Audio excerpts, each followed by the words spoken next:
Yosh, bienvenue sur Manga Corp. Aujourd'hui, interview de mon cher ami Benjamin qui va nous annoncer des choses, je pense, qui vont vous plaire. Bonjour à toi Benjamin. Bonjour. Est-ce que tu peux commencer par te présenter s'il te plaît? Très bien. Alors moi je suis donc Benjamin Mézac, je suis anciennement cofondateur des éditions Nazca. Et aujourd'hui, j'ai été recruté par une maison d'édition qui s'appelle Matin Calme pour créer une collection spécialisée dans le webtoon. Dans le milieu du manga, nous n'avons pas vraiment entendu parler de Matin Calme. Non. Pourquoi donc? Eh bien parce que Matin Calme n'est pas du tout une maison d'édition qui publie du manga. Matin Calme est spécialisée à la base dans le polar coréen. Et donc en fait dans l'univers de la Corée. Et ça a été ce qui était intéressant pour moi quand je les ai rencontrés et quand on a eu l'idée de créer cette collection, c'est qu'on reste dans l'univers de la Corée. Et donc avec l'ajout de Koyoan qui est la collection de webtoon, on reste toujours dans cette ligne de publication coréenne. On est sur du webtoon donc papier qui sera imprimé. Exactement, uniquement papier. On n'a pas de site internet pour la publication numérique, tout ça, non.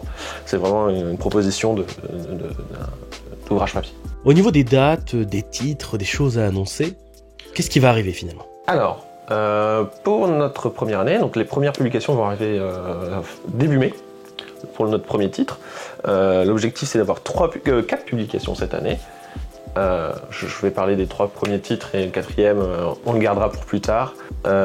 Et pour l'année prochaine d'avoir au moins 5 ou 6 nouveaux titres. On va essayer d'être un acteur majeur dans le milieu du webtoon. C'est un peu mon objectif avec la création de cette collection. J'ai réfléchi en créant cette collection à présenter le webtoon dans son entièreté. Donc je me suis pas limité à des titres très connus actuellement qu'on peut voir sur les réseaux, sur les sites français de lecture en ligne. C'est montrer que le webtoon, ça a 15 ans et que du coup ça a un historique un peu comme le manga. Voilà, il y a beaucoup de choses avec des scénarios très différents, des styles graphiques très différents. Et j'ai voulu montrer cette diversité. Donc pour nos premiers titres, ça va être à chaque fois quelque chose de très différent, que ce soit graphiquement ou dans le scénario. En premier titre, je vais avoir Gilgamesh. Gilgamesh est un webtoon de fantasy où on suit une jeune fille qui se fait virer de son ordre de chevalier parce qu'elle mange trop et qu'elle a cassé trop d'armes. Totalement logique. Voilà, tu coûtes trop d'argent, allez, ça suffit.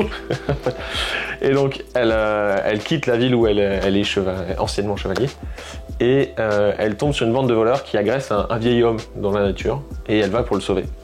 Sauf que le vieil homme il n'a pas du tout besoin d'être sauvé parce qu'en fait il est immortel. Donc c'est plus elle au final qui se fait sauver que l'inverse. Et elle va lui rappeler un personnage que ce vieil homme a connu dans le passé, un souvenir lointain.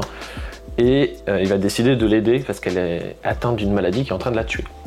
Donc ça va être le début d'une aventure où ensemble ils vont chercher d'un côté à la sauver et de l'autre à retrouver qui est ce personnage, quelle est son histoire. Donc c'est à la fois très rigolo. Il y a de l'action et il y a quand même un côté un peu sérieux dans le scénario avec le passé de ce personnage-là. Est-ce qu'une immortalité c'est si bien que ça? Est-ce qu'à un moment on commence pas à s'ennuyer? On voit tous les gens qu'on connaît mourir, enfin tous les problèmes que peut apporter l'immortalité à côté du fait que t'es en vie très longtemps. Et donc ce personnage a un grand passé parce qu'il est très très vieux en fait. Mais après tout ça on le découvre en lisant l'histoire. Voilà pour Gilgamesh, qui est une série qui sort pour le premier tome le 5 mai. Et c'est une série en combien de tomes? Ah oui, c'est important. C'est une série en 12 tomes. Donc quelque chose quand même de relativement court, sans pour autant... voilà. Alors c'est pas trop court, c'est pas trop long. Voilà. On n'est pas dans l'excès au niveau des tomes. C'est aussi un objectif dans les premières sorties, c'est d'avoir quand même pas mal de... Même si toutes ne peuvent pas être courtes, c'est d'en avoir quand même une majorité qui ne soit pas trop longue parce que nous sur le webtoon on est à peu près sur le même format que tous les acteurs actuels qui proposent du webtoon, donc sur le même format, sur le même prix, donc 14,95 avec un format d'environ 200 pages. On essaye de faire un beau produit et donc mettre 15 € dans un livre, ça peut être un coût. Donc c'est bien aussi d'avoir des séries un peu courtes parce que tout le monde n'a pas le budget pour acheter 100 séries de 100 tomes de webtoon. Donc voilà, les premières séries sont quand même assez courtes. Comme la deuxième série, qui est Mirror Game, qui est une série en 6 tomes pour le coup, donc de nouveau un peu plus court. Et là, pour Mirror Game, en fait, on est sur un polar, parce que, comme j'ai dit tout à l'heure, Matin Calme, c'est une maison d'édition de polar coréen à la base, qui commence à se diversifier. Hein. Elle a fait un essai sur les armies, les BTS. Ouais.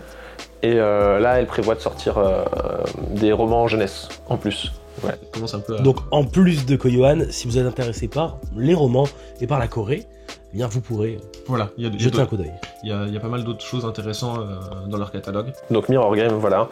Mirror Game est donc un polar parce que je voulais garder quand même cette idée de continuité avec Matin Calme et d'avoir du polar dans la collection Webtoon. Donc mon objectif à moi, c'est d'avoir au minimum un thriller polar tous les ans à rajouter dans la collection. Voilà, il y en a plein, donc ce sera pas dérangeant. Puis si c'est un par an, on a beaucoup de réserves, c'est beaucoup de titres en webtoon intéressants. Donc Mirror Game, on suit K. K, c'est un vidéaste YouTube, enfin vidéaste d'internet, qui fait des vidéos d'hypnose. Donc il hypnotise les gens, il fait plein de vidéos, il prouve qu'il peut hypnotiser n'importe qui à travers ses vidéos.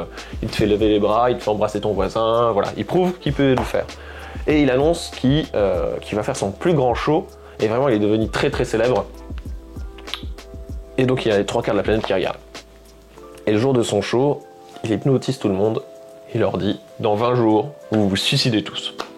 Et fin du live, il disparaît. Donc c'est le début d'une course contre la montre pour le retrouver, pour savoir qui est K, comment on peut contrer cette hypnose, tout ça. Et c'est super intéressant, parce qu'à côté de ça, on suit également un jeune homme qui se réveille et qui a aucun souvenir, mais qui reçoit un message de K, lui donnant des indices, des trucs comme ça. Donc on ne sait pas si ce personnage-là c'est K, s'il a été hypnotisé, si voilà.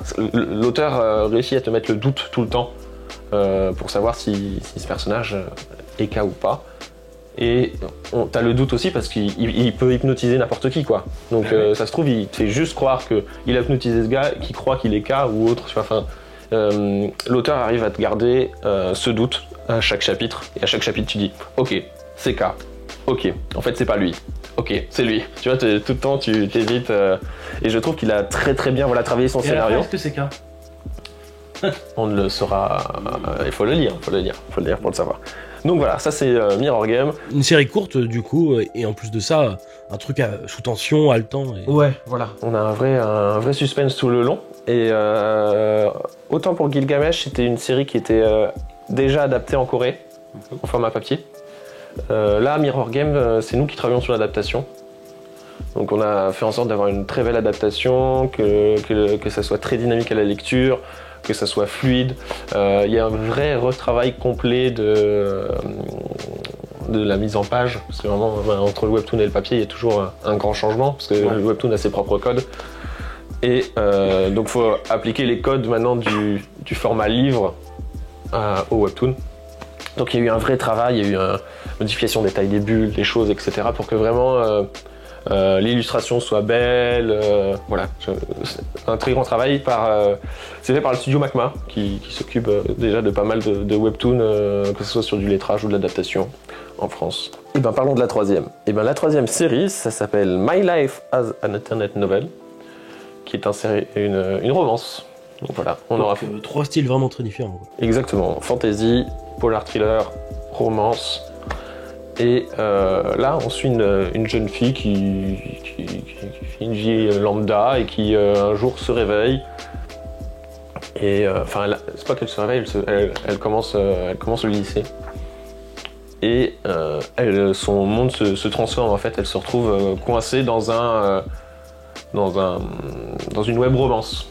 D'accord. Avec tous les clichés possibles, imaginables. Il y a la jolie fille, il y a les beaux gosses, avec chacun leur propre personnalité. Mais c'est des connaissances à elle? C'est des nouveaux élèves parce qu'elle arrive dans une nouvelle classe. Et il y a son amie d'enfance, qui est un peu la jolie fille, qui peut passer pour le personnage principal de cette web romance. Il y a toujours des choses qui la rattachent à son monde d'origine. Voilà. En fait, elle est toujours dans son monde d'origine, mais il y a tous ces stéréotypes en fait, de la web romance qui est présent, qui se met en place. Et donc, est-ce qu'elle est le personnage principal de cette romance, de cette histoire de romance, ou est-ce qu'elle est personnage secondaire et c'est les autres personnages qu'elle connaît qui le sont? Et c'est pas utilisé pour faire de la romance uniquement, c'est vraiment jouer de ces stéréotypes pour les contrer. C'est aller à l'inverse, faire de l'humour avec, D'accord. justement être à contre-pied de cette manière de faire. Et voilà, c'est super sympa. Et là, par contre, il n'y a pas encore de la série en cours. Ok, sur combien de temps pour l'instant? Pour le moment, il y en a 3 sorties en Corée. D'accord. Donc c'est pas nous qui faisons l'adaptation non plus pour cette série-là, elle est déjà faite. Et pour le moment, il y a 3 tomes sortis, mais ça va être une série un peu plus longue que les 2 autres. Ok. En termes de parution, on Oui. sera sur combien de tomes par année, combien d'attentes, combien de mois? Alors, même rythme que pour ce qu'on peut voir pour le manga. Donc c'est un tome tous les 3 mois en moyenne, pas 4 mois, ça sera 3 mois. Ok. Dans mon planning, c'est maximum 3 mois. Il y aura peut-être des publications qui seront un peu plus rapides, on va voir comment on peut s'organiser. Mais normalement, c'est 3 mois et je pense que minimum 2 si vraiment on est sur quelque chose où on peut aller un peu plus vite. D'accord. Au niveau des tarifs, finalement, parce qu'on est sur de la couleur, des titres format un petit peu perfect, on n'est pas sur Ouais. du manga classique, là, on est un peu plus gros, similaire à ce qui est fait sur d'autres maisons d'édition sur du webtoon. Oui. 14,95 pour toutes les publications, à part s'il y a peut-être un changement au niveau de s'il y a plus de pages ou s'il y a parce qu'en ce moment il y a quand même l'inflation du coût du papier, tout ça, donc ça pourra avoir un impact sur le prix. Mais on va essayer de ne pas dépasser les 15 euros pour pas être excessif non plus. Mais après voilà, on est sur des problèmes de coûts de fabrication qui peuvent impacter le prix. Mais voilà, faire en sorte que ça reste à ce tarif-là. J'aimerais bien que ça reste à ce tarif-là. D'accord. Des petits ajouts, des goodies, des couvertures alternatives, des coffrets collector, je ne sais pas. On va essayer de faire du coup des beaux produits, des beaux livres, pour avoir quelque chose de sympa dans Avec les du vernis, vernis sélectif. Pour Gilgamesh, il y aura de la dorure sur le titre, sur le dos, tout ça. Voilà, on va essayer de faire un truc assez sympa. En librairie, il y aura sûrement des posters. On est en train de réfléchir aussi à faire d'autres petites choses, mais c'est en cours de réflexion. Potentiellement des trucs en quantité limitée, numérotés, des choses comme ça. C'est encore en cours de réflexion, ça devrait être mis en place. Mais à l'heure actuelle maintenant, c'est pas sûr à 100% que ça soit mis en place. Mais on va essayer de faire produire quand même quelques goodies de temps en temps parce que c'est sympa, tout simplement. Ok. Voilà. Donc on commence déjà avec 3 titres très différents, mais toutes sommes intéressants. Oui. Pour la suite, est-ce qu'on retrouvera des titres assez connus d'internet, etc. On est en fin de négociation pour un gros titre qui est disponible chez Webtoon. Et on croise les doigts pour l'avoir, ça serait incroyable. Je suis incroyablement content de cette négociation et d'avoir la possibilité de le publier en France. J'ai la réponse dans les jours qui arrivent. Et à côté de ça, je suis déjà en train de préparer l'année prochaine.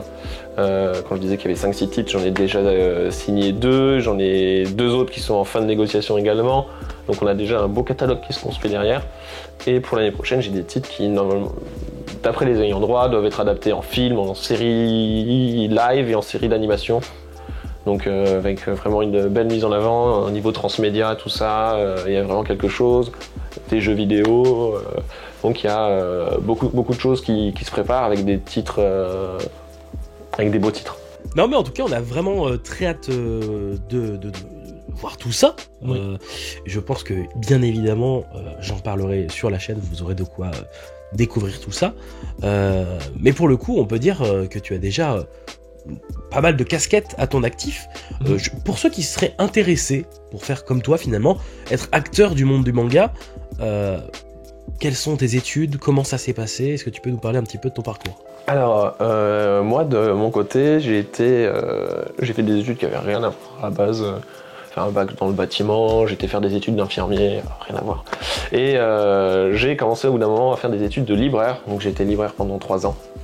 Donc je connais tout le circuit, j'ai connu tout le circuit du livre. Grâce à ça, j'ai créé une maison d'édition qui a publié du manga. Donc j'ai appris pour le coup tout ce qui est publication un peu plus en autodidacte. Et récemment j'ai fait un BTS édition fabrication du livre. Donc je connais en fait le panel du côté libraire, je connais le panel du côté éditeur, je connais la chose du côté fabricant. J'ai un panel assez large, mais j'ai pas fait un circuit classique du milieu de l'édition, dans le milieu de l'édition. D'accord. Voilà. Est-ce que tu as un bon souvenir finalement de tes 3 ans de libraire? Ouais, libraire. Je pense que le jour où je dois arrêter l'édition pour X raisons, je retournerai en librairie parce qu'en plus de vouloir publier des choses, j'adore le manga, j'adore la BD, j'adore les romans, je suis un gros lecteur. Et faire du conseil aux gens, c'est toujours super agréable, que ce soit, tu vois, comme tu fais toi en vidéo. Bien sûr. Et je le fais en librairie, tu le fais tous les jours à des gens au hasard et avec chaque fois des demandes différentes. Donc c'est super intéressant comme métier. Et pour quelqu'un qui aime le livre, c'est un beau métier. C'est un beau métier. Après, ça demande beaucoup de temps parce que tu travailles les week-ends, etc. C'est des commerces. Donc c'est fermé en général le lundi et puis tu travailles un peu le samedi. Enfin voilà, c'est un peu des horaires un peu différents. Ça ouvre vers 10h, ça ferme un peu plus tard. C'est pas les horaires de bureau quoi. Mais si t'es un peu passionné par le truc et que et puis que t'aimes aussi parler aux gens. Si t'arrives pas à parler à la clientèle, que t'es pas prêt à... on fait des vidéos sur YouTube. Voilà, fais des vidéos sur YouTube, limite-toi aux vidéos sur YouTube. Parce que parler aux gens, c'est très important quand tu travailles en librairie. Bien sûr, le contact du client, tout ça. Voilà. Mais top, j'adore ce métier. Donc vous pourrez bientôt retrouver toutes ces œuvres en librairie. Et je pense qu'on va en entendre vite parler de Koyohan. Où est-ce qu'on peut te retrouver ou retrouver Koyohan? Alors Koyohan, on peut les retrouver pour le moment sur Facebook, Twitter, Instagram. Bien sûr. Okay. Un site internet de prévu? Un site en création, donc normalement quand la vidéo sortira, le site existera aussi avec les premiers visuels, sûrement des extraits pour lire les premiers chapitres, le premier chapitre des séries, des informations en plus sur les séries. On prépare un beau site pour que vous puissiez vous retrouver et savoir de quoi on va parler. Et puis il y aura les nouveaux titres qui seront mis en avant là-bas, etc. Puis sur les réseaux également. Hein. Mais, bien sûr. Voilà. Moi aussi j'ai hâte que ça sorte. Parce oui. Que, vraiment, je travaille dessus depuis plusieurs mois. Plusieurs mois de préparation. Et puis comme je suis très content de ce qu'on a obtenu et des futurs titres aussi, j'espère que ça va bien fonctionner pour pouvoir vous proposer encore plus de belles choses par la suite avec plein de genres différents, plein de styles différents et montrer tout le panel du webtoon. Parce que pour le moment, je trouve qu'on a vu beaucoup de séries qui sont sorties en France qui sont soit que de la romance, soit que de la fantasy. Et, il y a encore plein de choses. Le panel est bien plus large et je suis sûr que les autres éditeurs vont en proposer un panel très large aussi, mais pour le moment, je trouve que c'est très limité à ces deux trucs-là. Okay. Donc je suis content de pouvoir proposer déjà, dès le début, quelque chose d'un peu plus large et que par la suite, ce soit encore plus le cas, avec des petites pépites sorties de nulle part. Voilà. Ouais, il y a encore pas mal de cordes à ton arc, quoi. Ouais, c'est ce que je disais, j'ai 200 titres faciles en tête à publier, donc voilà, après il y a tout un travail évidemment pour obtenir les droits et le fameux Saint Graal, le contrat signé. C'est ça. Donc on verra bien. En attendant, je vous dis à bientôt sur Manga Corp et en librairie pour voir Koyohan.